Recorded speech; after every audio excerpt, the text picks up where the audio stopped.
लड़के लड़कियों में और जो समाज में जब अपने शॉर्ट ड्रेसेस या वेस्टर्न ड्रेस को ट्राई करती हैं तो समाज उनको एक गलत नज़र से क्यों देखता है ऐसा? क्योंकि वो अपने बच्चों को तो खुद छोटे कपड़े पहनाएंगे, लेकिन जब कोई मोहल्ले में पहन लेगा, स्पेशली जब शादी के बाद कोई पहनेगा, तो सबसे ज़्यादा रिश्तेदार ही आपको ट्रोल करेंगे।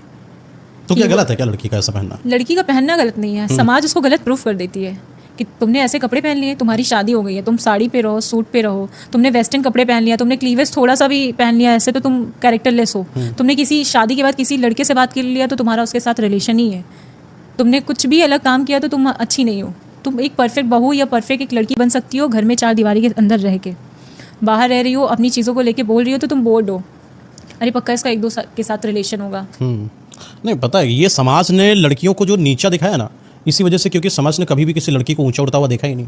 जैसे ही उसने देखा कि लड़की ने पर लगे हुए हैं, उनका अस्तित्व अंदर से डगमगा गया कि अब तो मैं इसको कंट्रोल नहीं कर पाऊंगा, अब तो मैं इसको वो बात नहीं बोल पाऊंगा जिससे रुक जाए, मेरी बात मान जाए। एक लड़की जो बाहर कमाने जाती है उसका विरोध उसका पति बहुत करता है, उसके घर वाले बहुत करते हैं, क्योंकि पता है उनके घर वालों को, उनकी सास को, उनके ससुर को कि लड़की जब कमा के लेकर आएगी तो उसके अपने विचार भी पैदा हो जाएंगे। जब ये बाहर से कमा के आएगी तो उसके अंदर का आत्मसम्मान भी जिंदा हो जाएगा। और लड़का कमा के आएगा, उसके विचार बढ़ेंगे तो सब उसके साथ नहीं, लड़की का सीन अलग होता है। लड़की अगर कमाएगी, लड़की अगर बाहर जाएगी तो पति डरेगा कि कहीं मुझसे अच्छा ना इसको कोई मिल जाए। वो जो डर होता है, इसलिए लड़कियों को नीचे दिखाया गया, इसलिए लड़कियों को नीचे दबाया गया, कभी उनको आगे जाने नहीं दिया गया, बाहर काम करने नहीं दिया गया। जो लड़कियां बाहर काम करने गई उनके पर काट दिया गया कि भैया तुम नीचे रहो। फिर कुछ लोगों ने तो और ही ज़्यादा अपने पैटर्न ही लगा दिया कि जो लड़की अच्छी कैसी होती है, एक अच्छी लड़की घर में रहती है, एक अच्छी लड़की साड़ी में रहती है, एक अच्छी लड़की अच्छा खाना बना के देती है, एक अच्छी लड़की खाना बनाती है, एक अच्छी लड़की मम्मी पापा की बात मानती है, वही एक परफेक्ट लड़की बन सकती है। जिस दिन वो लड़की चोरी से भी किसी के साथ रिलेशन में है, क्योंकि आपने कभी अपने बच्चे को वो टाइम ही नहीं दिया ना, कभी बैठ के 10 मिनट पूछा कि तुम्हें कोई पसंद है या तुम किसी रिलेशनशिप में हो, तुम ये चीज़ करना चाह रही हो, वहाँ पे तो टैग दिया जाता है कि तुम्हें इससे शादी करना है, हमने डिसाइड कर लिया है। मोस्टली लड़कियों के साथ यही केसेस है। इसीलिए लड़कियों को, अगर नहीं तो लड़कियों को नीचा दिखाया जाता है या नीचे दबती क्यों? वो अपनी कर्मों की वजह से।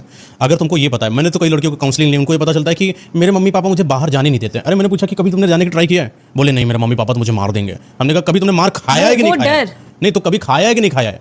तो बोल रहे कि नहीं, अभी तक मारा तो नहीं, लेकिन मुझे पता है पापा मुझे बहुत मारेंगे। हमने कहा तुम एक बार घर से निकलो, तो एक बार घर से निकलो, मार खाकर देखो, बाउंड्रीज तोड़ी जाती हैं। ये जो बेड़ियाँ होती हैं ना, ये अगर पैरों में बंध जाएं तो कभी नहीं टूटती। कोई इंसान सोचे कि एक समय आएगा जब भगवान कृष्ण पैदा होंगे, दोबारा जन्म लेंगे, फिर आएंगे वो सब तोड़ेंगे। ऐसा नहीं होने वाला। आपको अपनी बेड़ियाँ खुद तोड़नी पड़ती है, क्योंकि ये कलयुग है। नहीं, कलयुग सतयुग की बात ही अलग हो गई। अगर कोई एक लड़की है जो बंदिश में महसूस करती है, उसको डर लगता है मम्मी पापा मारेंगे, तो पहले तो स्ट्रेट टॉक करना शुरू करो अपने मम्मी पापा से कि आप मारेंगे क्यों, किस बात के लिए मारेंगे? अब मैं कुछ गलत करती हूँ इसलिए मारेंगे? मैंने कोई गलत कदम उठा दिया, मुझे आप इसलिए मारेंगे? कपड़े पहनने का तरीका मेरा क्या गलत था, आप किस लिए मारेंगे? स्ट्रेट टॉक बहुत ज़्यादा जरूरी है, कम्युनिकेट करना बेटर है। फिर देखो कि माँ बाप की वो कहीं रूढ़िवादी परंपरा तो नहीं है कि नहीं नहीं नहीं सब कुछ सही है, लेकिन फिर भी भाई देखो जाने नहीं दूंगा वरना फलाने शर्मा जी बोलेंगे ये तुम्हारी बिटिया ना लाएगा। तो समझ लेना कि तुम्हारे माँ बाप